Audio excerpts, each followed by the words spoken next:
एक बार विदाई दे माँ घूरे आशी, हाशी हाशी पूर्व फांसी देख बे भारत वाशी। माँ, एक बार मुझे विदाई दे दे, मैं जल्दी ही वापस आऊँगा। जब मेरे गले में फांसी का फंदा होगा, सारा भारत मुझे देखेगा। और यदि तुम मुझे ना पहचान पाओ तो मेरे गले में फांसी के फंदे के निशान को देखना।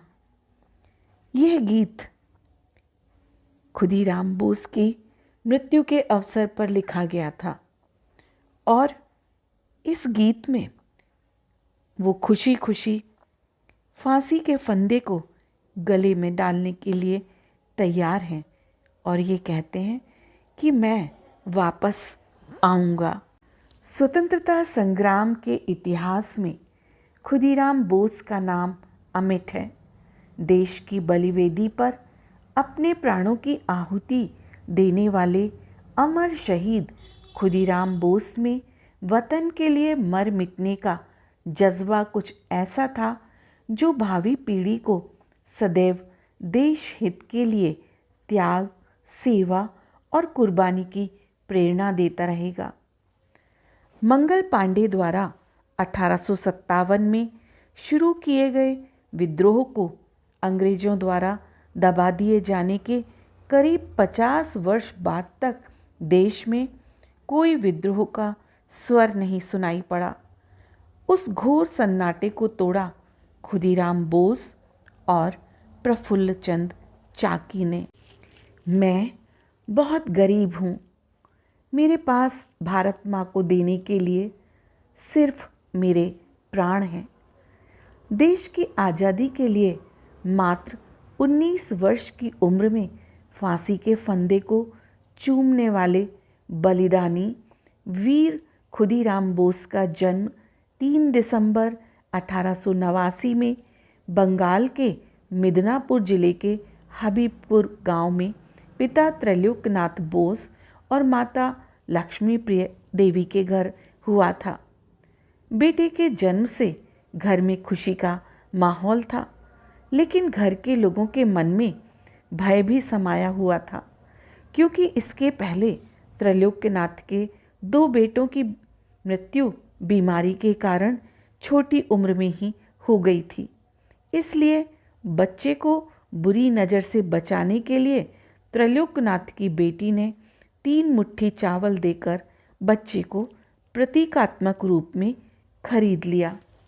और गांव में चावल को खुदी कहते हैं, इसलिए बच्चे का नाम हुआ खुदीराम बोस।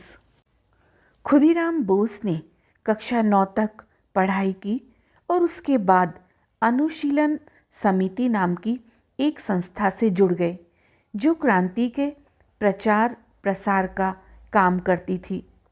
15 साल की उम्र में खुदीराम पहली बार गिरफ्तार हुए, अंग्रेजी सरकार के खिलाफ पर्चे बांटने के जुर्म में। उन दिनों जिला सेशन जज किंग्सफोर्ड हुआ करता था। कोई भी छोटा सा केस हो, यदि उसके सामने आता तो वो कम से कम 15 कोड़ों की सजा देता था। अनुशीलन समिति ने तय किया कि किंग्सफोर्ड को मारकर भारतीयों पर होने वाले जुल्म का बदला लिया जाएगा। पहली कोशिश में किताब में छुपाकर एक बम किंग्सफोर्ड के पास भेजा गया, परंतु किंग्सफोर्ड ने किताब खोली ही नहीं और ये कोशिश नाकाम रही। इसके बाद यह निश्चित किया गया कि किंग्सफोर्ड के सामने ही जाकर उस पर हमला किया जाएगा, लेकिन तब तक अंग्रेज सरकार ने उसका ट्रांसफ़र मुजफ्फरपुर बिहार में कर दिया। अपने मिशन को अंजाम देने के लिए अप्रैल 1908 में खुदीराम मुजफ्फरपुर पहुँचे।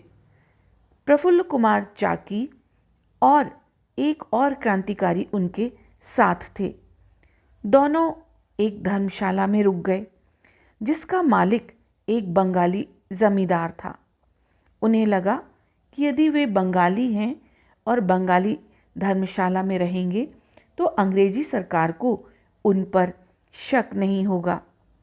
लेकिन अंग्रेज़ों को इस बात का पूरा शक था कि किंग्सफोर्ड पर हमला हो सकता है, इसलिए उन्होंने उसकी सुरक्षा को बढ़ा दिया। कुछ हफ्ते तक पुलिस की नज़र से छिपते छिपाते खुदीराम बोस ने धर्मशाला में रहकर किंग्सफोर्ड की दिनचर्या का पता लगा लिया।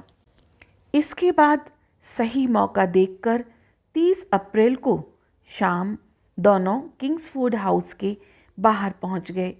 वहां मौजूद सिक्योरिटी गार्ड ने उनको वहां से भगाना चाहा, लेकिन वे वहां से हटे नहीं। किंग्सफोर्ड हाउस में उस दिन किंग्सफोर्ड के अलावा वहां के लोकल बैरिस्टर प्रिंगल कैनेडी का परिवार भी मौजूद था। रात 8 बजे तक उन लोगों ने ब्रिज और ताश का गेम खेला। उसके बाद सब लोग बाहर आ गए। बाहर कुछ बग्गियां खड़ी हुई थी। कैनेडी की पत्नी और बेटी सबसे आगे वाली बग्गी में बैठ गई। किंग्सफोर्ड पर हमला करने के इरादे से खुदीराम और प्रफुल्ल कुमार एक पेड़ की ओट में छुप गए। जैसे ही बग्गी आगे बढ़ी, खुदीराम ने दौड़ते हुए उसकी ओर एक बम फेंक दिया। इससे बग्गी में धमाका हो गया। खुदीराम को लगा कि वो अपने मिशन में कामयाब हो गए हैं, लेकिन जिस बग्गी में बम फेंका था उसमें किंग्सफोर्ड नहीं था। बग्गी में कैनेडी की पत्नी और बेटी बैठे थे और दोनों की इस हमले में मौत हो गई। जैसे ही बम का धमाका हुआ, खुदीराम और प्रफुल्ल कुमार चाकी वहां से भाग गए। खुदीराम और प्रफुल्ल को लगा कि अगर दोनों साथ साथ भागेंगे तो लोगों को शक होगा, इसलिए दोनों ने अलग अलग होना बेहतर समझा। 1 मई 1908 को प्रफुल्ल समस्तीपुर स्टेशन पहुंचे और ट्रेन में जाकर बैठ गए। पहचान छुपाने के मकसद से उन्होंने नए जूते और कपड़े भी खरीद लिए। ट्रेन में प्रफुल्ल के साथ एक बंगाली दरोगा नंदलाल बनर्जी भी सफ़र कर रहे थे। नए नए कपड़ों में एक बंगाली को देखकर उसे शक हुआ। अगले स्टेशन पर उसने अपने साथियों को सूचना दी और प्रफुल्ल को पुलिस ने पकड़ लिया। पुलिस प्रफुल्ल को ले जाने की तैयारी ही कर रही थी कि वो हाथ छुड़ाकर भाग निकले। उसने पुलिस कांस्टेबल पर रिवॉल्वर से गोलियां फायर की। इसके बावजूद भी जब वहां से वे नहीं निकल पाए तो प्रफुल्ल चाकी ने उसी रिवॉल्वर से खुद को गोली मार ली। उधर अंधेरी रात में 25 मील का लंबा पैदल सफ़र करने के पश्चात प्रातःकाल खुदीराम बोस बैनी पहुँचे।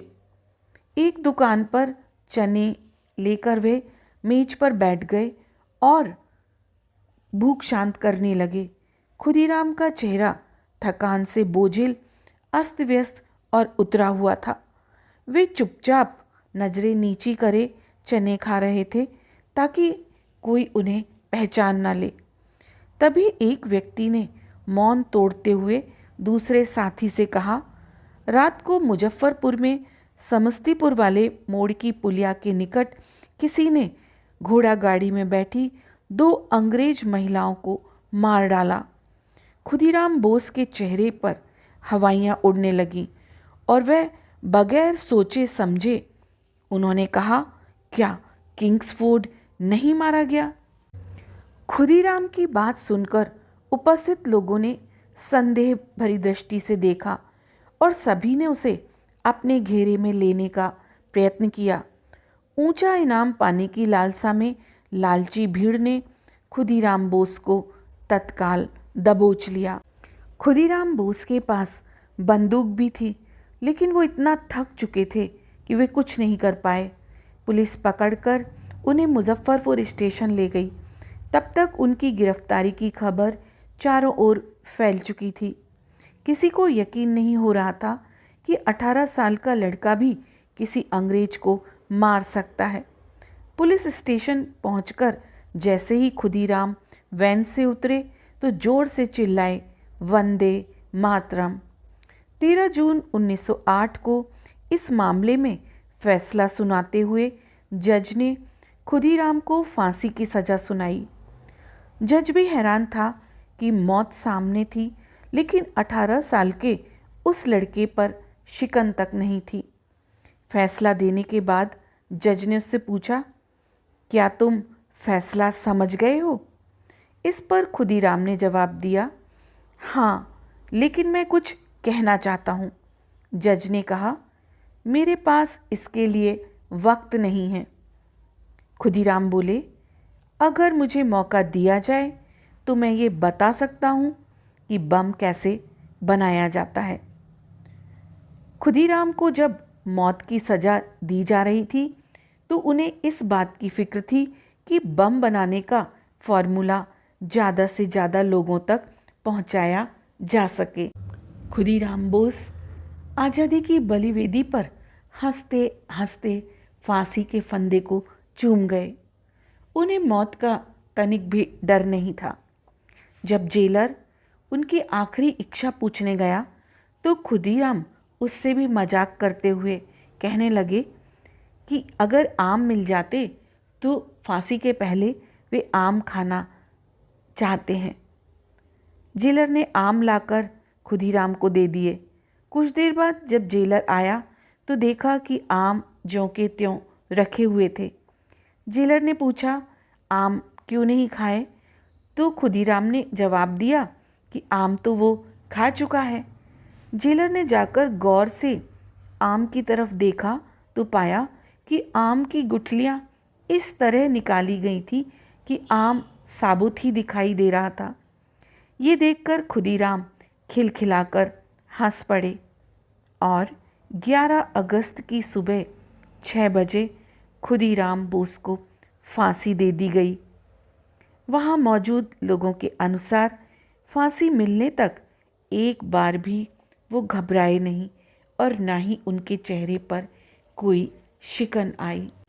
भारत के कई जाने माने इतिहासकारों की माने तो एकांत में बहुबल धारणीम नमामि तारणीम रिपुदल वारणीम मातरम वंदे गुनगुनाने वाले निडर, उत्साही, दृढ़, आशावादी क्रांतिकारी हंसते हंसते अपनी जान देश की खातिर न्यौछावर करने वाले 19 वर्षीय खुदीराम बोस सबसे कम उम्र के क्रांतिकारी थे। खुदीराम बोस इतिहास में हमेशा अग्नि पुरुष के नाम से जाने जाते हैं। जब जब भारतीय आज़ादी के संघर्ष की बात होगी तब तब खुदीराम बोस का नाम गर्व से लिया जाएगा। वह जिधर चला जवानियाँ चली, वह जिधर चला जवानियाँ चली, बाढ़ की विकल रवानियाँ चली, नाश की नई निशानियाँ चली, इंकलाब की कहानियाँ चली, इंकलाब की कहानियाँ चली, फूल के चरण चले अंगार पर, फूल के चरण चले अंगार पर।